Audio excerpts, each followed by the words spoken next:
এই যে নীরব খায় না, একটু খাইতে পারে না, আর সৌরভ তো খাইই নাই। এই যে রাশেদের খাওয়া শেষ। রাশেদ টাকা টাকা আমার আবার খাওয়া হবে 10টা পরে, আমি 11টা পরে। আমি আজকে যাবো না, এই জায়গায় থাকবো।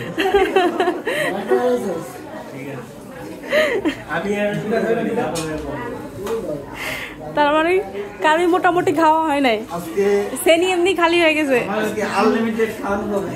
আমার এতটুকু হবে না, আমার আরো লাগবে। 2 পাতিল আছে। কতদিন পুরাটা খাইনি। আমার সাথে খাদক জহিরও পারবে না, ঠিক আছে? খাদক জহিরের ছোট ভাই, ঠিক আছে, একাই এক চিনি খাবার, ঠিক আছে, ও একাই শেষ করতে, বলতেছে আরো দেন। খাদক জহির যদি পাঁচ প্লেট খায়, আমি 10 প্লেট খাবো। কে তুই?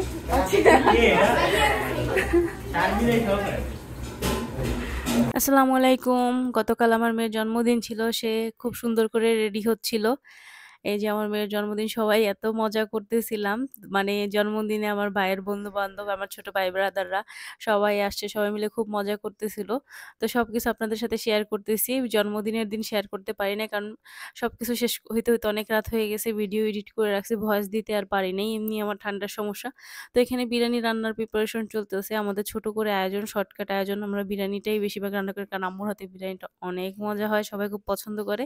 এই যে আমাদের খুব ছোট্ট একজন মেহমান, আমার ভাগ্নি। আর এখানে সে রেডি হচ্ছে, এটা আমার একটা ভাস্তি।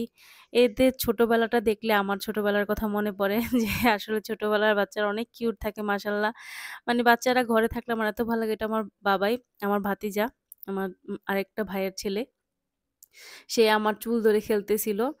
আর এই যে আমার বাবাই, সে রেডি হবে করতেছিল, এগুলা খুলে দাও, রেডি হবো। এর মধ্যে রেডি করাইতে করাইতে ওর বাবা আসছে বাসায়, একটা ধমক দিল, আর আমার বাবা এটা ঘুমায় গেল। পুরা জন্মদিনটা সে এনজয় করতে পারলো না, কেক কাটার আগে ঘুমায় গেল। এই যে তাকে ছাড়াই কেক কাটতে হয়েছে। এখানে সবাই বসেছিল আর বাচ্চারা সবাই খেলাধুলা করতেছিল। আমার বাবা একপাশে ঘুমায় ছিল। আমার এত খারাপ লাগতেছিল যে বাবা এটা কেক কাটার সময় ছিল না।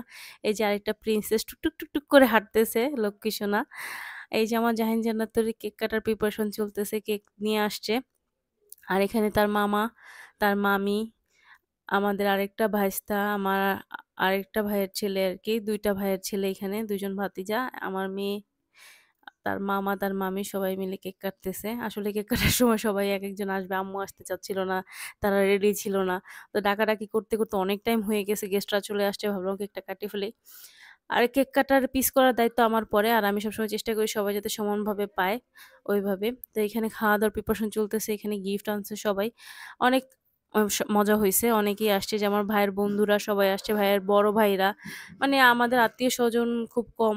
তো আমার ভাইয়ের বন্ধু বান্ধব, আমার বন্ধু বান্ধব, এরাই আমাদের আত্মীয় স্বজন, আমাদের পাড়া প্রতিবেশী, আমাদের আত্মীয় স্বজন। আমরা যে কোনো আনন্দে সবসময় এদের সাথে একসাথে খাওয়া দাওয়া করতে পছন্দ করি, একসাথে আড্ডা, ঘোরাফেরা, সবকিছু আমাদের একসাথেই হয়। এরাই আমাদের পরিবার। এই যে আমার ভাইয়ের বন্ধুদেরকে বলতেছিলাম, ভাইয়া তোরা পোজ দে, আমি একটু ভিডিও করি। ওরাও খুব সুন্দর করে পোজ দিচ্ছিল, ভিডিও করতেছিলাম, খুব মজা করছি। আর এখানে আমার মেয়ে গিফট খোলার জন্য অস্থির হয়ে গেছে, কখন গিফটগুলো খুলবে, কখন দেখবে সে কি কি গিফট পাইছে। প্রত্যেকটা গিফট খুলতেছিল, আর সে খুব মজা পাচ্ছিল যে গিফটগুলো এত সুন্দর হয়েছে, এত সুন্দর। মানে সে গিফট খোলার জন্য তার জ্বর উঠে গেছে, মা গিফট খুলবো।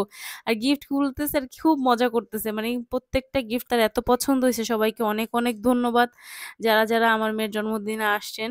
আর যারা আসেন নাই, সবাই দোয়া করবেন, সবাই আমার মেয়ের জন্য দোয়া করবেন, যেন সে জীবনে ভালো কিছু করতে পারে, মানুষের মতো মানুষ হতে পারে।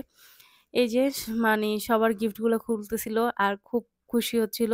আমার বাবা এটা মাত্র উঠলো, পুরা জন্মদিনটা আর কি সে ঘুমায়া পার করছে, কেক কাটার সময় সে জাগনা ছিল না, মাত্র উঠছে গিফট খোলার সময়, এখন গিফটগুলো দেখতেছে।